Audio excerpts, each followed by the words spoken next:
Hi guys, good evening. May nagsumbong sa atin na kakilala natin dati, no, kawork natin dati, na na-scam siya ng isang recruiter dito sa Canada. Ang ginawa is hiningan siya ng payment, tapos wala na, hindi na siya nakaalis. Sayang lang yung $1,200 niya. Naglaho lang ng parang bula. So, lesson learned, dapat mag-ingat tayo sa mga nakakausap natin. And kaya ako ginawa tong video na to dahil gusto ko lang i-warn yung mga kababayan natin yung mga desperado ng mag-apply at makaalis ay hinay-hinay lang kayo pag mag-a-apply kayo. Suriin nyo mabuti na legit yung ina-applyan nyo, and hindi kayo magsisisi sa bandang huli. Dahil alam mo, pinaghirapan natin lahat ng mga pera natin na pinambayad natin dyan. So ako rin, naranasan ko na rin ma-scam dati. Yung unang salta ko sa Maynila, bagong salta ko sa Maynila, wala kang experience, gusto mo magkatrabaho ka agad kasi ang hirap ng buhay. Nasa Guadalupe, nagbayad yata ako ng 700 pesos doon sa may agency doon sa taas, malapit sa Julie's Bake Shop. Nagbayad ako. Tapos eto namang bagong salta, syempre wala, tatawagan lang daw ako. Kinuha yung binigyan pa ako ng handwritten na resibo. Tapos wala na, lilipad na. So anyways, hindi ko na papangalanan yung kakilala ko na na-scam para may na rin siya, privacy na rin niya. And sinare ko lang at nagpaalam naman ako na gagawa ko ng video para ma-warn lang yung mga kababayan natin na about sa pag-a-apply sa mga agency or sa mga kinakausap natin na sa pag-a-apply, na mag-ingat-ingat tayo sa sa ina-apply. So sinulat ko yung mga kailangan or mga bagay, mga red flags about sa mga potential na scammer or nagsasuggest na scam yung ina-applyan mo. So unang-una, ang pinakauna is yung naghihingi ng pera kaagad. Yung employer ay naghahanap, or yung recruiter ay naghahanap kaagad ng pera. Naghihingi kaagad ng payment. Hindi ka pa nga, 'di ba? Yun ang unang buwang bibigla. Ito yung down payment para sa payment na ganito ganyan. Wala pang binibigay na trabaho, wala pang binibigay na kung ano-anong job description. So ano na yun, red flags na yun. Isipin mo na kaagad, ba't nanghihingi ng pera to, 'di ba? Nagmamadali. So yun, bantayan nyo kagad yung sign na yun, at alam nyo na kagad. Number 2, evasive about sa trabaho. Sa tinatanong mo yung mga job description, sa mga kailangan mo maging kailangan mo sa work, mga ganito, ganyan.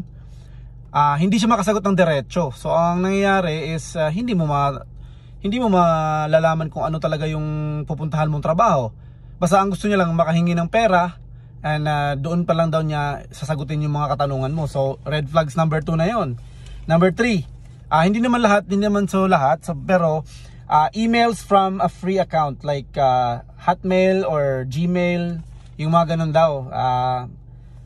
Hotmail, tawag nito, potential na scammer daw yung nag-email sa'yo. So isa sa mga signs dyan is yung kung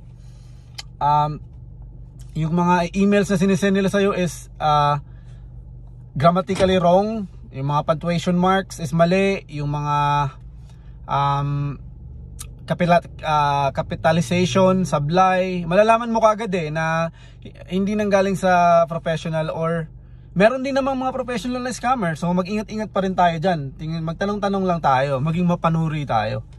So number 4 is fake job offers that's too good to be true. So yun, job offers, makikita mo kagad, ganito yung gagawin mo, ganito yung sasahurin mo. Parang totoo ba to? Parang ganun, parang di ka makapaniwala na ganun. Syempre fake, di ba? Malalaman mo kagad sa instinct mo pa lang, unang instinct mo pa lang. So ang pang-5 is instantly offering high salary. So yung mga ganon, malalaman mo ang laki agad ng offer sa'yo. Basta magbigay ka lang ng down payment, ang offer sa'yo. So hindi ka pa nga niya na interview, hindi ka pa nga niya na na o-orient about sa job description mo, o-offeran ka na ng malaking pera. So magtataka ka na niyan, bakit ganito kalaki, di ba? Red flags na 'yon. So number 6 lastly is offering job without an interview. So hindi ka man lang in-interview. Kumbaga, ito na lang, pinangakuhan ka lang na itong trabaho na to, kunin mo na to, tapos ito padala mo na yung pera dito. Parang minamadali ka ba? Para ma-process na namin yung papeles mo. Tapos hihingan ka agad ng mga personal informations na wala pa nga binibigay na kontrata, 'di ba? Marami yan. So mag-ingat-ingat lang tayo, no? Wag lang tayong magpadalos-dalos sa pag-decide ng mga, kasi karamihan kasi sa mga kababayan natin gusto nang makaalis sa Pilipinas kasi nga dati pa sobrang hirap na talaga. Sobrang dami ng tao, overpopulated na, mainit. So, and syempre, mahirap ang pang-araw-araw, 'di ba? So, kailangan kahit na mahihirapan tayo, wag naman tayong magpadalos-dalos na mag-apply at kung mahinihinging pera ay magbigay na lang tayo kagad dahil meron tayo. Suriin natin ang husto kung legit ba to. Kung mag-apply kayo sa mga agency tulad sa Pilipinas, tingnan nyo yung license number nila sa POAA, puntahan nyo kung legit ba talaga yun. Tapos magtanong-tanong kayo kung may nakaalis na ba dito, tingnan nyo yung mga reviews nila. Kaya magtanong kayo sa mga friends, relatives, or sa mga kakilala nyo na nakaalis na, kung saan sila nag-apply, yung legit talaga. Matagal man kayo makaalis, at least hindi na sayang yung pera nyo. And yun nga,